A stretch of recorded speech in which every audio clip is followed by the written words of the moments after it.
tanto el sistema judicial, ¿no? De eso también quiero que hablemos. Y está en línea, agradecemos mucho esta posibilidad, María del Carmen Verdú, que es referente de la Correpi. Con ella hemos hablado en otras oportunidades también, y le vamos a pedir que nos ayude un poco a visibilizar lo que se está discutiendo.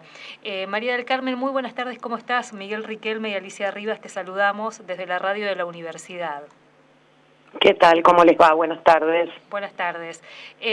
María del Carmen, veíamos un poco la campaña que están ustedes empezando a visibilizar sobre lo que habría que prestar atención en relación a estos proyectos, porque por lo que vimos son 4 los que andan dando vueltas por ahí. ¿Qué hay que mirar de lo que se está discutiendo? Mira, todo es tan grave que a veces se complica un poco por dónde empezar, porque estos son 4 proyectos que anunciaron, quizás lo recuerden, allá por el mes de marzo, en una conferencia de prensa, Patricia Bullrich y Luis Petri, es decir, los ministros de Seguridad y de Justicia. Hablaron, por un lado, de un proyecto pomposamente denominado Ley Antimafias, que tiene como primera cuestión, como primer problema, que no termina de definir nunca qué es una mafia, qué es una asociación ilícita calificada. Entonces cualquier cosa simplemente habla de reunión de más de 3 personas con representación en distintos distritos del país, con vínculos con organizaciones similares de otros lugares, de otros países, o sea, una cantidad de elementos que hasta podríamos decir, bueno, a ver, Correpi cumple media docena de esos, o cualquier otra organización de cualquier otro tipo, desde un sindicato hasta un centro de estudiantes, pero que tiene como particularidad, primero, una inflación penal impresionante, se aumentan las penas de una cantidad de delitos, entre ellos algunos que son típicamente usados para la represión de la protesta social, como es el caso de la intimidación pública, el delito, sin ir más lejos, por el cual están condenados y está en revisión en la Corte los compañeros César Aracaki y Daniel Ruiz por haber movilizado contra la infame reforma previsional en diciembre de 2017. Pero además tiene la particularidad de darle una jerarquía especial al Ministerio de Seguridad, ampliándole escandalosamente facultades para que con solamente avisar al Ministerio Público, es decir, a las fiscalías, ni siquiera al Poder Judicial propiamente dicho, de determinado tipo de decisión investigativa, se pueda definir por parte del Ministerio de Seguridad, insisto, y el Ministerio Público Fiscal, que determinada zona del país, y cuando dice determinada zona puede ser una provincia, varias provincias, un municipio, un partido, un departamento, porque simplemente dice eso, zona, queda sujeta a investigación especial. Y entonces, en ese ámbito, Partido de la Matanza, Ciudad de Rosario, lo que fuere, la policía puede detener personas por hasta 48 horas e interrogarlas sin ponerlas a disposición del Poder Judicial, sino más tarde, lo cual es lisa y llanamente la oportunidad de la tortura.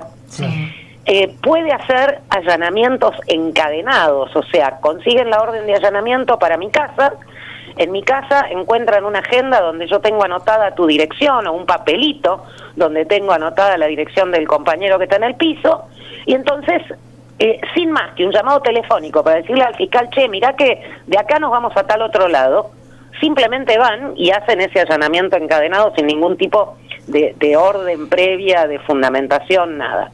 Bueno, intercepciones telefónicas, intercepciones de todo tipo de comunicaciones digitales, virtuales, mensajería, etcétera, etcétera, etcétera.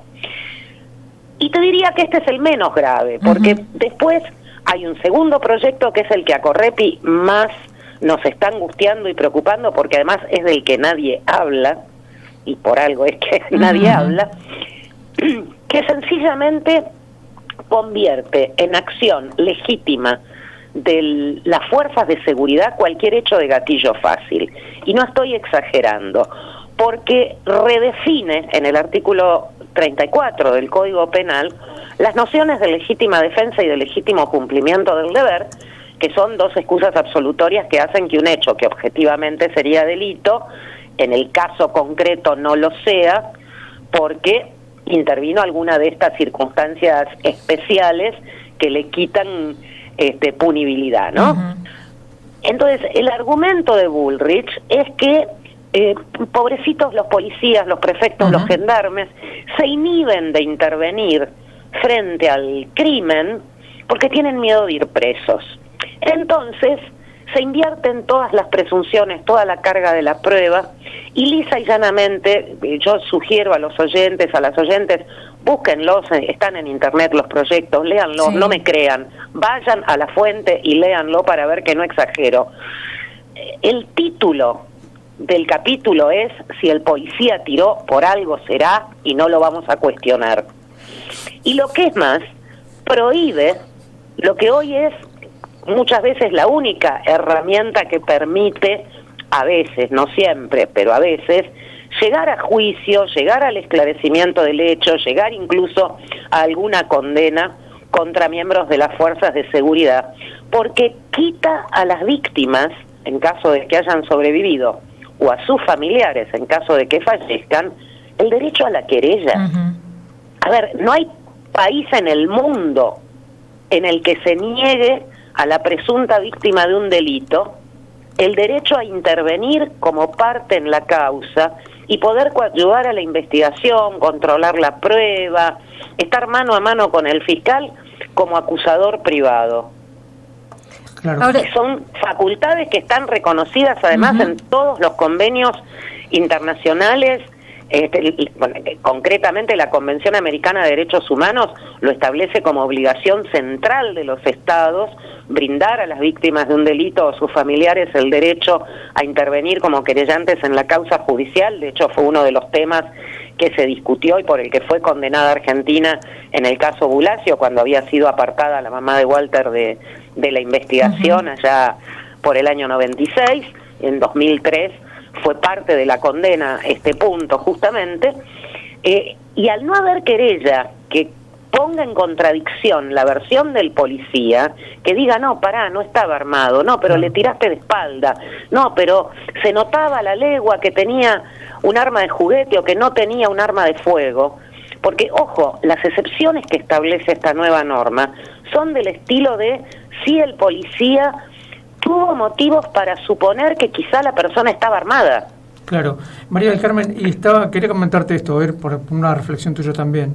Digamos que ciertos sectores de la justicia o del sistema judicial ya se están anticipando a que esto se apruebe, porque la Cámara de Casación anuló el juicio oral y público contra Chocobar.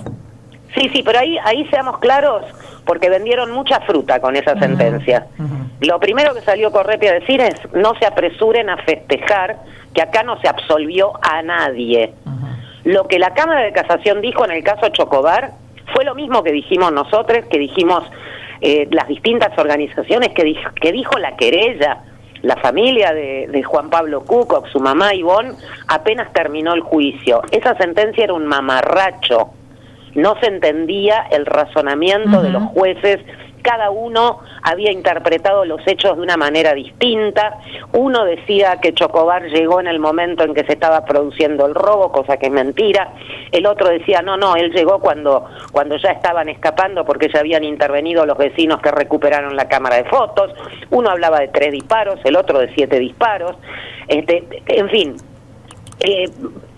la sentencia del Tribunal de Casación es de las más duras uh-huh que yo he leído en estos 40 años de profesión y de militancia, que un tribunal superior le diga a un tribunal inferior, porque lo más suave que le dice es que carece de lógica interna.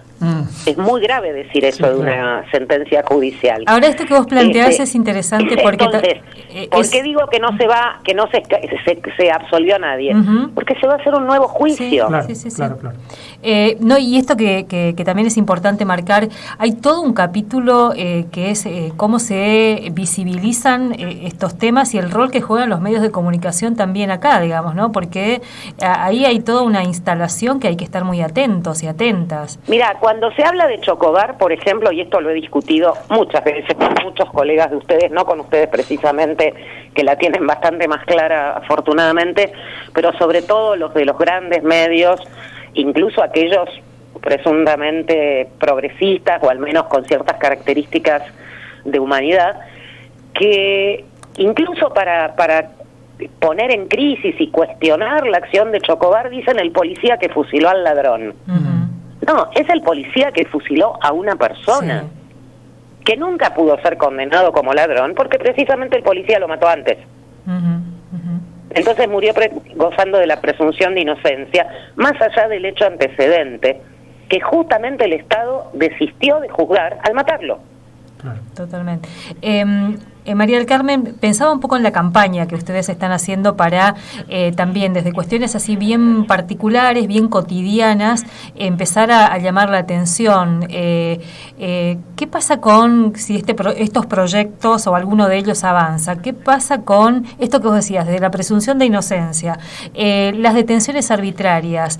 ¿Qué pasa con la criminalización de la protesta, que es otro capítulo? Bueno, es el otro capítulo, porque vos fijate, llevamos hablando varios minutos y apenas si mencionamos 2 de los 4 proyectos, y después está el quinto, que es el de la baja de edad de punibilidad de niños, niñas y adolescentes. A 12 años pretende Bullrich. A ver, a los 12 años, a una criaturita, que lo único que le tenés que exigir es que vaya a la escuela, y que tenga el tiempo suficiente para jugar, para tener la vida de niña o niño que corresponde, que no la dejás que haga un contrato, que no la dejás que compre un auto o una casa, que no tiene permitido trabajar, que no tiene permitido tomar decisiones como casarse, como tener relaciones sexoafectivas, como, no puede ni votar, pero la vas a tratar como adulta en el marco de un proceso penal. Es una locura absoluta, que además parte de la gran mentira, de la gran falacia, de instalar, como si fuera verdad, que si vos tenés menos de 16 años y te ves involucrado en un proceso penal, no pasa nada. Cuando en realidad pasan cosas terribles, porque todo el sistema de responsabilidad penal juvenil está plagado de denuncias de abusos, de violaciones, de tormentos en los institutos, de maltrato. O sea, en el mejor de los casos, esa criatura va a terminar siendo mayor de edad, muchísimo más embrutecida de lo que pudo haber entrado por el trato recibido en esos espacios que ni siquiera administra el Estado, porque en su mayoría tercerizan ese tipo de cuidados con asociaciones civiles y otro tipo de negocios de diversa índole. Y además está el tema, como bien señalabas, de la represión, la criminalización, la persecución a la protesta y al conflicto social. En el mismo proyecto que tiene lo del gatillo fácil, se incrementan exponencialmente, se multiplican en algunos casos por 8, en otros por 12, en otros por 4, por 6, las penas de un delito del que escuchamos mucho y nunca nos detenemos demasiado a pensar en qué consiste, que es el atentado y resistencia a la autoridad. Atentado y resistencia a la autoridad es el delito que comete aquella persona que pone mano, o sea, que agrede a un miembro de una fuerza de seguridad. Es el delito utilizado como caballito de batalla, ya le decimos el combo manifestación, de hecho, cuando hay detenciones en marchas o movilizaciones, porque claro, al día siguiente va a la fiscalía o al juzgado a declarar una persona que está toda machucada, entonces hay que explicar los machucones. Y bueno, el acta va a decir siempre lo mismo. Fue necesario aplicar la fuerza mínima necesaria para vencer la resistencia del incuso. Ya lo tienen hasta como si fuera una plancha, un sello, ¿viste? Y lo mismo sucede con las personas de los colectivos más vulnerables. Por ejemplo, aquí en la ciudad de Buenos Aires, curiosamente ha desaparecido la detención por averiguación de antecedentes, si bien sigue vigente, pero la policía de la ciudad no la aplica. La policía de la ciudad, y esto confesado por algún policía que me habló de más alguna noche montando guardia en comisaría con detenidos, me llegaron a confesar, tenemos instrucciones de directamente imputar el atentado y resistencia a la autoridad y que intervenga la fiscalía. Entonces, a la persona en situación de calle, que viene en Kravitz o Waldo Wolf o el propio Jorge Macri, a decirte que para limpiar la ciudad, van y la invitan amablemente a que vaya a un parador, y si la persona dice que no quiere, le preguntas, bueno, ¿y entonces qué pasa? Y en ese caso se le confiscan, se le secuestran sus pertenencias porque está afeando, ensuciando la ciudad. Si el tipo tironea un poco del colchón para que no se lo saquen, ya quedó imputado por atentado y resistencia a la autoridad. Claro. Y como además está en situación de calle y no tiene domicilio constatable, no le van a dar la soltura rápidamente. Claro. Y proponen un Estamos agravamiento hablando de convertir ese delito en no escarcelable, porque el máximo pasa a 6 años de prisión. Increíble. María del Carmen, ayer hubo una reunión con distintas organizaciones para discutir esto justamente, ¿no? Porque exactamente. También nos pasa a quienes trabajamos con algunas organizaciones que cuando se propone una agenda antirrepresiva pareciera que, por lo menos acá nos pasa, ¿no? Queda como al final, no es un tema prioritario, pero en estas coyunturas necesitamos por lo menos tener alguna estrategia en común. Sí, bueno, eso es justamente lo que planteamos. Correpi convocó el día lunes a una reunión que se hizo en el Sindicato de Prensa de Buenos Aires, en el CIPREVA, a la que concurrieron organizaciones, organismos, compañeros y compañeras de los más diversos ámbitos. Afortunadamente fue muy buena la recepción a la convocatoria, donde justamente pudimos desgranar, con presencia de gente bien conocedora del tema, cada uno de estos proyectos, y elaboramos una especie de estrategia de difusión que ya estamos empezando a trabajar desde las redes, desde los portales de cada una de las organizaciones, un poco con esto que vos señalabas hace un rato, ¿no? De poner los ejemplos cotidianos y concretos. Sí. Si el proyecto de reforma del 34 entra en vigencia y a tu pibito de 10 años se le va la pelota por arriba del tapial del vecino y se trepa para tratar de recuperarla pensando que no hay nadie en la casa, el vecino policía puede considerarlo sospechoso y disparar sin consecuencias. O tenés una discusión en la calle con un vecino porque estacionó donde te molesta o lo que sea, y entonces es una situación de riesgo donde el policía interpreta que puede haber peligro para sí y puede disparar. Ahora, una cosita ahí que me quedé pensando, cuando decías que los familiares de una víctima de gatillo fácil no pueden querellar, ¿cuál es el argumento que plantean ahí? No, ninguno. Cuando lo explicó en la conferencia de prensa, Bullrich dijo algo así como que el delito no otorga derechos o algo por el estilo. Pero la intencionalidad es muy clara. Saben perfectamente cuál es el efecto de que haya querellas en las causas vinculadas a la vigencia de los derechos humanos y muy en particular a las causas en materia de represión estatal. Uno se imagina, porque el padecimiento de los familiares de víctimas de violencia institucional o gatillo fácil es tremendo siempre. Acceder al Poder Judicial, ser parte de los procesos judiciales es súper difícil, aún en este... Con la ¿Sabés cuánto cuesta? Mira, acabo de hacer una presentación recién de un caso de gatillo fácil muy reciente de la semana pasada. ¿Sabés cuánto hay que pagar de tasa de justicia sobre tasa, bono y ius, que son los 4 papelitos que tenés que acompañar a la presentación judicial para que te la acepten? No. Casi 30.000 pesos. Claro. Es difícil, sí. Casi 30.000 pesos. Si es una familia, por ejemplo, una mamá sola, un hogar monomarental, donde el único ingreso es, un plan de 70.000 pesos, es la mitad de sus ingresos. Sí, totalmente. Ni que hablar. Y estoy hablando exclusivamente de lo que es carga impositiva, porque, por supuesto, cuando intervenimos organizaciones u organismos, nuestra intervención en las causas es absolutamente solidaria y sin ningún tipo de costo. Pero vos pensás en territorios como el nuestro, donde hay muy pocos abogados, aún colaborando con las organizaciones que puedan representar a las familias, y si uno tiene que pensar, no sé, en recursos para contratar peritos, por ejemplo, es casi... No, eso no existe, eso olvídate. Eso no lo puede hacer ni Correpi con 40 años de trayectoria. Totalmente.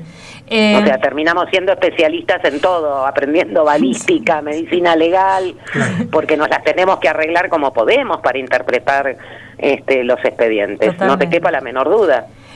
María del Carmen, bueno, te agradecemos muchísimo este tiempo, también la claridad, porque decíamos, necesitamos empezar a difundir, a que nos sirvan los materiales también para problematizar estos temas. Sí, eso por supuesto, desde ya les pido a ustedes, a la oyentada, métanse en las redes de Correpi, bájense las plaquitas, compártanlas con amigos, amigas, compañeros, compañeres, cámbienlas, pónganle su sellito, hagan lo que quieran, pero difundan la información.